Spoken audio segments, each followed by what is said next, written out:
नमस्कार, मैं हूं ब्रिज द्विवेदी। एग्रीमीटर के इस खास शो में आप सभी का एक बार फिर से स्वागत है। आज के एग्रीमीटर में हम फिर से ग्वार पर बातचीत करेंगे। दरअसल ग्वार को लेकर एक नया अपडेट आया है। क्या है वो अपडेट, इस पर विस्तार से बातचीत करने के लिए हमारे साथ जुड़ रहे हैं पैराडाइम कमोडिटी के सीईओ वीरेन वकील जी। वीरेन सर, स्वागत है आपका द बोनस में। सर, अगर आंकड़ों को देखा जाए तो राजस्थान में ग्वार सीड उत्पादन में 10% से ज्यादा की गिरावट का अनुमान यहां पर दिखाई दे रहा है। सर, क्या लग रहा है उत्पादन में गिरावट की वजह क्या है? थोड़ा इसमें एकरेज में थोड़ी कमी थी और साथ ही साथ कुछ बारिश का भी असर यहाँ एडवर्स देखा गया है। तो कुल मिला के थोड़ी फसल लास्ट ईयर की तुलना में थोड़ी शायद कम रहनी चाहिए, ऐसा प्राथमिक आकलन है। सर, थोड़ा सा एक्सपोर्ट्स के आंकड़ों पर भी नजर डाल लेते हैं। ग्वारगा में एक्सपोर्ट 12 साल की ऊंचाई पर पहुंच गया है। एक्सपोर्ट में ग्वार मिल के आंकड़े भी शामिल हैं। वीरेंद्र सर, क्या लग रहा है कि एक्सपोर्ट डिमांड आगे और बढ़ेगी या घट सकती है? ग्लोबल प्रोटीन मार्केट, स्पेशली जो डेयरी उत्पादक देशों है स्कैंडिनेविया के, यहाँ प्रोटीन डिमांड यानी खल की डिमांड, रेप खल कहो या सोया खल कहो, उसकी डिमांड थोड़ी बढ़ी है। स्पेशली जर्मनी में, यूरोप में रेप खल की डिमांड में बहुत भारी उछाल देखा गया है। थोड़ा मुझे ऐसा लग रहा है कि यहाँ गवार कौरमा, आरसीएम जिसको रोस्टेड गवार मिल बोलते हैं, उसकी डिमांड भी थोड़ी अच्छी रहनी चाहिए। गम की डिमांड भी धीरे धीरे धीरे करके क्यूमुलेटिव बढ़ रही है। सर, अब आवक पर भी बातचीत कर लेते हैं। बीते 3 साल में अगर देखा जाए तो अक्टूबर के महीने में ग्वार सीड की आवक में गिरावट देखने को मिली है। सर, ग्वार सीड की आवक में गिरावट क्यों आई, इसकी वजह क्या है सर? अ, एक तो इसका अभी का जो एरावल पैटर्न है, तो ये ऑलमोस्ट प्राइसेस करीबन 3 साल के लो पर है। और इस भाव का गवार बेचने के बदले रोकना शायद फार्मर ज्यादा मुनासिब समझता होगा।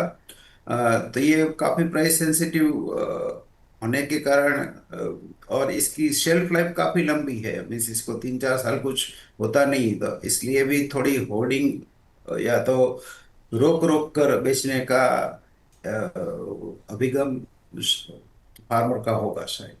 जी बिल्कुल, ग्वार सीड के आंकड़े भी शो किए जा रहे हैं, उस पर भी आप लोग नज़र बनाकर चल सकते हैं। सर की ओर से उसके रीजंस भी बताए गए जिनको आप लोग देखकर चल सकते हैं। सर, अगर बीते एक महीने में देखा जाए तो एनसीडीएक्स पर ग्वार सीड और ग्वार गम की कीमतों में 2% से ज़्यादा की गिरावट देखने को मिली है।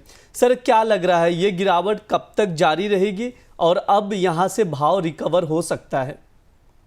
रिकवरी की उम्मीद थोड़ी इसलिए कम है कि ये एक टेस्टेड हेजिंग मॉडल बन गया है। मीन्स फिजिकल लेके फ्यूचर जो भी लोग बेच रहे हैं, जिसको कैश कैरी आर्बिट्रेज हम कहेंगे, हाजिर या ब्याज बदला का काम, इसमें 1-1.25% का रिटर्न मिल रहा है। तो ये टेस्टेड मॉडल होने के कारण माल का निरंतर दबाव वायदा बाजार में बना रहता है।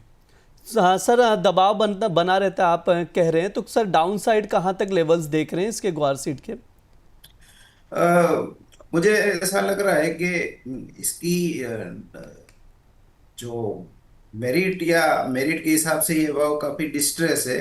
हम्म। मींस डाउन साइड लिमिटेड है ऐसा लग रहा है, बट फिर भी मैं एक हिसाब से ऐसा देख रहा हूँ प्राइस पैटर्न को कि यह काफी थका हुआ मार्केट है। तो ऐसे मार्केट में टॉप बॉटम का सही अंदाज नहीं लग सकता। जी, लेकिन लगातार इसके प्राइसेस पर प्रेशर बना हुआ है, ये सर की राय है, तो इस पर आप लोग नज़र बनाकर चल सकते हैं। सर, एक आखिरी सवाल है, आज के टॉप एग्री कॉल्स क्या रहेंगे आपकी ओर से? जो पिछला जो बारिश रहा, या तो कॉटन का एकरेज, कॉटन फसल डैमेज, सीजन की डीले देखते हुए कोकूड केक में मुझे ऐसा लग रहा है कि पाइपलाइन खाली होने से यहाँ कोई बाउंस आ सकता है। तो यहाँ 2910 में हम बाय कर सकते हैं, 2990 का हम रख सकते हैं, और 2870 का स्टॉप लॉस रख सकते हैं। कॉल। और जी सर। दूसरा दूसरा जीरा पे भी हम बाई कर सकते हैं 20,050 में, यहाँ 20,550 का लक्ष्य रख सकते हैं।